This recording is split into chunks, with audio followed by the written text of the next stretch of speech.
Les vacances de Pâques ont commencé pour la zone B, elles vont s'étaler jusqu'au 9 mai. Alors est-ce que vous partirez prendre un petit peu l'air? On en parle ce matin avec le directeur général Europe d'Airbnb. Bonjour Emmanuel Maril. Bonjour Dimitri Pavlenko. Bienvenue sur Europe 1, la location de vacances entre particuliers. Ça a beaucoup changé depuis 2 ans.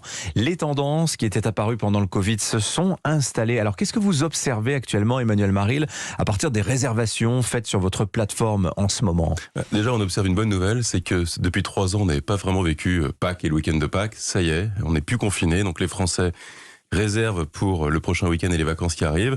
Et ils continuent leur séjour à la campagne, de redécouvrir la France. Boom de la campagne, ça c'est vraiment, pas dire un fait nouveau, mais vraiment une tendance forte depuis 2 ans, avec une forte compensation de tout ce qui se faisait plus, notamment dans les grandes villes. On pense à Paris, qui a été une destination martyrisée depuis 2 ans. C'est une destination plus compliquée, parce qu'elle est évidemment beaucoup plus dépendante des touristes internationaux. Mais les Parisiens ont découvert les campagnes, alors à quelques kilomètres de Paris, etc. Donc on a vu des départements, la Sarthe, le Maine-et-Loire, le Jura, se développer énormément.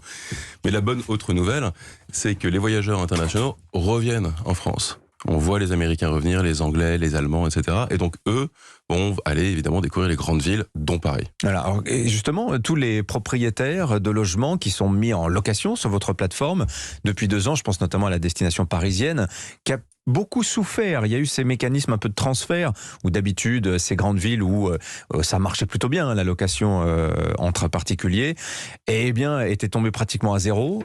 Aujourd'hui, on est à quel niveau par rapport à une dernière année à peu près normale, 2019?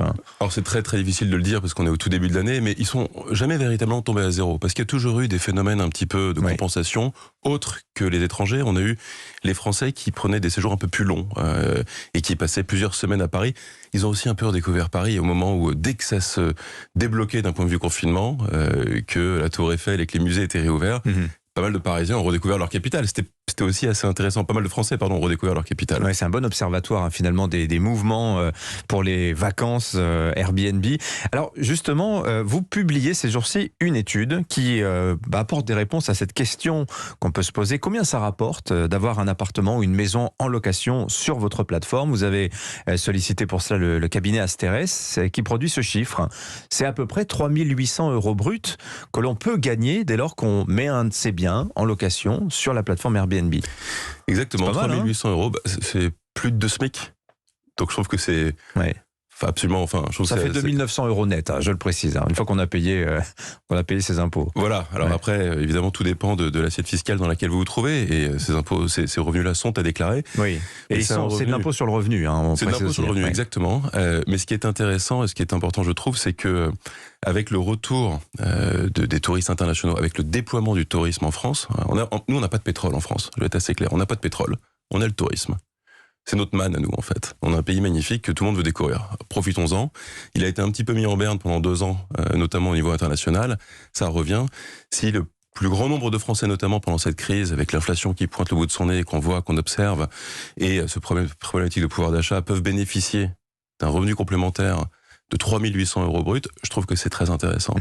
Alors, très intéressant aussi, c'est qu'on observe que de la part de la clientèle, il y a un niveau de service attendu qui tend à s'élever. Qu'est-ce qu'ils exigent aujourd'hui, à minima, ces voyageurs qui louent des biens sur la plateforme Airbnb ?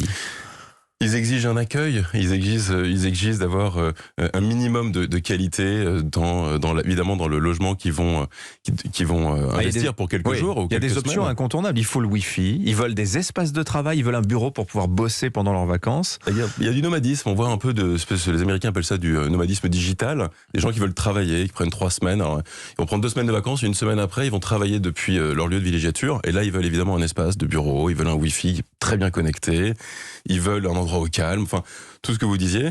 Ils veulent aussi, ils cherchent aussi des extérieurs. Les gens qui ont été pendant 2 ans un petit peu confinés, avec des hauts et des bas, cherchent des extérieurs, cherchent des endroits pour conviviaux, avec des amis, en famille, etc. Donc ils vont pouvoir filtrer sur le site et puis affiner leurs recherches.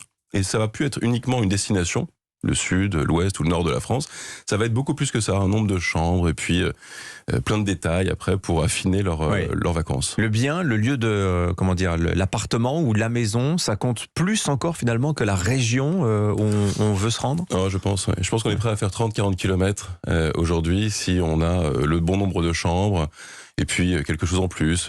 Alors il y en a qui vont chercher des piscines pendant l'été, il y en a d'autres qui vont chercher un barbecue, et puis certains ça va être un très très bon Wi-Fi. Et je pense qu'effectivement la destination est moins importante.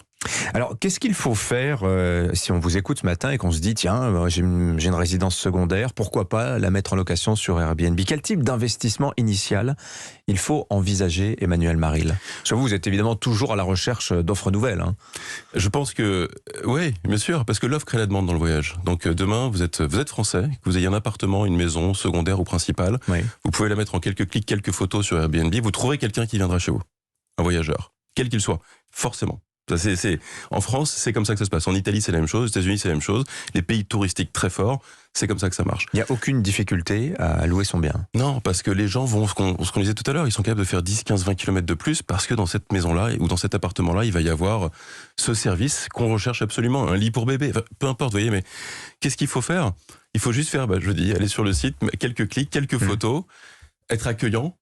Ne pas se dire que sa maison ou son bien est pas au niveau. Non, c'est pas vrai.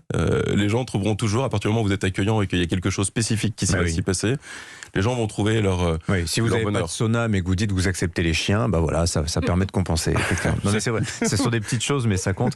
On en est à combien aujourd'hui de logements sur la plateforme Airbnb, Emmanuel Maril? Alors on est public, donc je peux plus vraiment communiquer sur ce chiffre, mais il y a des centaines de milliers d'annonces sur Airbnb et ça progresse, ça continue à progresser, notamment dans les campagnes, comme vous disiez au début de l'interview. Il y a plus de biens que de chambres d'hôtel en France. Hein. Ça, en tout cas, on le sait depuis quelques années. Mais j'imagine que ça s'est accru. C'est vrai, certes, mais la plupart des biens sont disponibles à la location que quelques semaines par an. On parle de particuliers, finalement. Et alors, où est-ce que vous en êtes aussi de vos relations parfois un peu compliquées avec les autorités municipales? Je pense par exemple à la ville de Vannes, qui songe, alors après bien d'autres communes, Paris en tête évidemment, à réglementer. Les Vanntais, on vient de découvrir que les un peu plus de 7000 logements du centre-ville, il y en a près de 10% qui sont en location touristique. Hein. Il y a cet éternel procès qui vous est fait de la mise en tourisme des centres-villes et que ça devient difficile aujourd'hui de se loger, parfois de s'y loger. Alors, plusieurs choses.